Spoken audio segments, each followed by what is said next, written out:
Sino mag-aakala na pwedeng puntahan ng Santorini ng 3 oras lang na biyahe mula sa Cebu City? Kung naghahanap ka ng matutuluyan sa Mual Boal, Cebu na affordable at Santorini-inspired hotel, the Jericho Hotel is the place to be. Sa hotel na to, bawat kwarto ay may mesa, flat screen TV, private bathroom, at tuwalya. Ang comfy ng kama at nakatulog ka ng mahimbing at ang lamig pa ng kanilang aircon. Nilagyan din nila ng wardrobe, safety deposit box, and mini ref.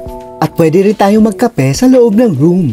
The best part of the hotel ay ang kanilang terrace. Ang sarap dito mag-chill at magmuni-muni. Mula dito, tanaw mo pa ang Panagsama Beach na 1 minutong lakad lang papunta doon. Talaga namang perfect place kung gusto mo ang snorkeling at diving. At ang kagandahan sa hotel na to ay meron silang libreng wifi. Ang lakas pa, meron din silang ATM. At higit sa lahat, napaka-friendly ng kanilang staff. Kaya tsak na magugustuhan mo dito. Tara na!